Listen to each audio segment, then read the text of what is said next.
গৌর কিশোর দাস বাবাজি মহারাজ নবদ্বীপের মধ্যে মা, কিসের মধ্যে গো মা? নবদ্বীপের মধ্যে এক সময় 100 বছর উপরে হয়ে গিয়েছে বাবার, গঙ্গার ঘাটে গিয়েছেন। কোন ঘাটে গো মা? গঙ্গার ঘাটে গিয়েছেন গঙ্গা স্নান করার জন্য। বাবা যখন স্নান করেছে 100 বছর উপরে হয়ে গিয়েছে, তো বাবা স্নান করার পরে যখনই উঠেছে বাবা কপিনটা পরিধান করতে পারছেন, অনেক বাতাসও ছিল, বাবা কাঁপছে। এদিকে অনেক নারীগণ স্নান করছিল, বাবা তো কপিনটা ভালোভাবে পড়তে পারছে না। জগদীশ মৈত্র নামে একজন ব্যক্তি বাবার কাছে এসে বলছে, নোংরামি করার বুঝি আর জায়গা পাও না? মা কথার প্রতি একটু ধ্যান দাও। বলছে নোংরামি করার বুঝি আর জায়গা পাও না? এখানে অনেক মহিলা এসেছে স্নান করার জন্য, আর তুমি এইভাবে দাঁড়িয়ে আছো। সে বলছে, দেখো বাবা, আমি পড়তে পারছি না, অনেক বাতাস তো, আমি পড়তে পারছি না। এই কথা বলার পর বলছে, আর কথা বলতে হবে না। রেগে গিয়ে একটা চর মেরেছে আমার গৌর কিশোর বাবাকে একবার। দেখো মা, অপরাধ কাকে বলে? অপরাধ হয়তো মনে মনে হয়, অনেক সময় সাধু সম্বন্ধে খারাপ চিন্তা করি, সাধু সম্বন্ধে খারাপ ধারণা। কোন সাধুকে দেখলাম গো মা, দেখার পর একটাবার মাথা নত করলাম না, একটাবার মাথাটা নত করলাম না, তাকে প্রণাম জানালাম না। অনেক সময় দেখা যায় সাধুগুরু বৈষ্ণবকে দেখার পর অনেকে আবার রাগান্বিত হয়ে যায়, অনেকে অনেক কিছু করে, পূর্বের দোষের দরুন বিচার করে যে অমুক ব্যক্তি অমুক সময় কি করেছে আমরা সবাই জানি, এখন থেকে সাধু হয়েছে। বলি না অনেক সময়, মা অপরাধ হচ্ছে, কিন্তু মা সাধুর চরণে যদি অপরাধ হয়, গোবিন্দ তোমায় ক্ষমা করতে পারবে না, রাধারানী তোমাকে ক্ষমা করতে পারবে না। মনে মনেও যদি কোনো সাধুর সম্বন্ধে খারাপ চিন্তা করো, মা আমি অনেক ভয় পাই, সাধুর চরণে যদি অপরাধ হয় আমার ভক্তিলতা শুকিয়ে যাবে। আমি মায়েদের শ্রীচরণ কমলে অনুরোধ করে বলছি, বৈষ্ণবকে দেখার পরে শাস্ত্র বলছেন, বৈষ্ণব দেখিয়া যে না নুয়াই মুন্ড, সেই মুন্ড পড়ে গিয়া নরকের কুণ্ডে। মার্মিক কথা মা, এই জায়গায় বলছে, কোন বৈষ্ণবকে দেখার পরে, কোন সাধুকে দেখার পরে তুমি যদি জয় নিতাই, হ্যাঁ কৃষ্ণ জয় নিতাই, জয় গৌর না বলো, তোমার বৈষ্ণব চরণে অপরাধ হবে। তো এই জায়গায় বলছে কি মা, অনেক সময় আমরা লজ্জা পাই, অনেক সময় আমরা বলি না। যদি নাও বলি মা, আমি বলি কি মা, যাকেই দেখবে তিলকধারী, যাকেই দেখবে কি বলবে যেন, মনে মনেও যেন আমরা বলতে পারি, জয় নিতাই, জয় গৌর, জয় রাধে শ্যাম, একবার অপরাধ হবে না মা। আর বৈষ্ণব দেখার পরে শাস্ত্র বলছেন, বৈষ্ণব দেখার পরে যদি আনন্দিত না হই, বৈষ্ণব দেখার পরে যদি আনন্দিত ভাব আমার মধ্যে না আসে, এটাও 6টা বৈষ্ণব অপরাধের মধ্যে একটা বৈষ্ণব অপরাধ।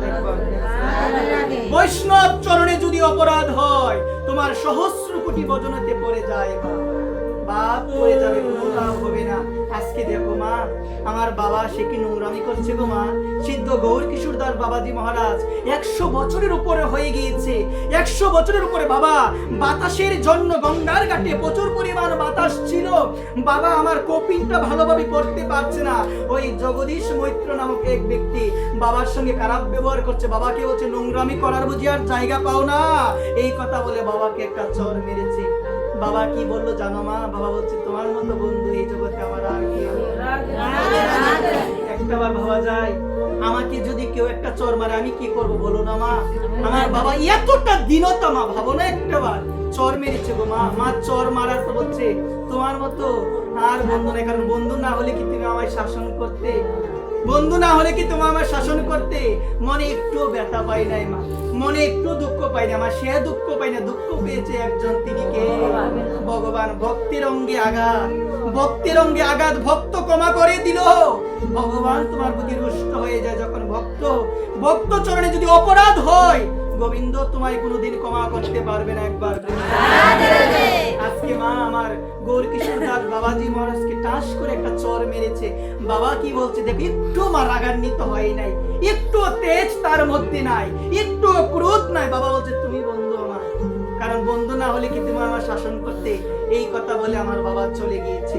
বাবা চলে যাওয়ার পরে জগদীশ মৈত্রের শরীরের মধ্যে একটা ব্যথা শুরু হয়ে গিয়েছে, অনেক পরিমাণে যন্ত্রণা। জগদীশ মৈত্র বাড়িতে যেতে পারছে না, পথের মধ্যে পড়ে যায়। এত ব্যথা যে সে ভাবলো আমি তো সুস্থ ছিলাম, আমার মধ্যে যেহেতু ব্যথা ছিল না, তাহলে হঠাৎ করে এত ব্যথা আমার কোথা থেকে আসলো? মাগো ব্যথার যন্ত্রণায় কাতর হয়ে ডাকছে, ছেলেকে ডাকছে, মেয়েকে ডাকছে। সবাই অবাক হয়ে গিয়েছে, তুমি তো একটু আগেও ভালো ছিলে, তাহলে এত ব্যথা তোমার কোথা থেকে আসলে?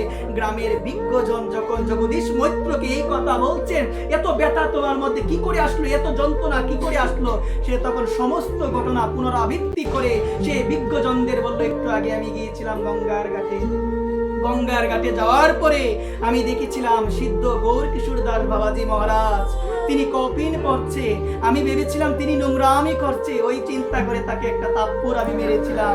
ওই তাপ্পরটা মারার পর থেকে আমার যন্ত্রণা শুরু হয়ে গেছে।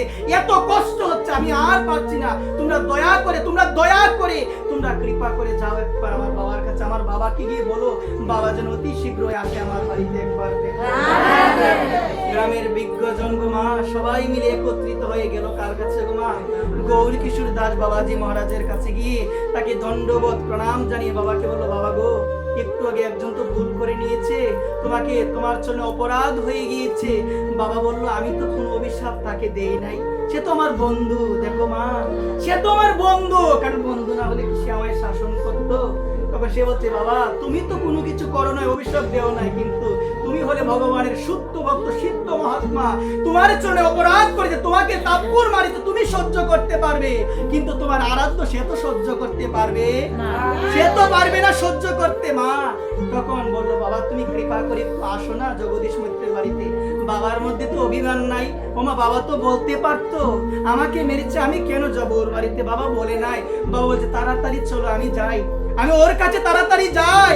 এই কথা বলে মা, এই কথা বলে বাবা রওনা দিয়েছে কার বাড়িতে যাওয়ার জন্য গো মা? জগদীশ, নামটা বলো না সবাই, জগদীশ মৈত্রের বাড়িতে যাওয়ার জন্য বাবা গিয়েছে। বাবা যাওয়ার পরে জগদীশ মৈত্রের মাথার কাছে বাবা বসেছে, বসে বলছে বাবা খুব বেশি ব্যথা হচ্ছে, বাবা খুব বেশি কথা না মা, বাবা খুব বেশি ব্যথা হচ্ছে।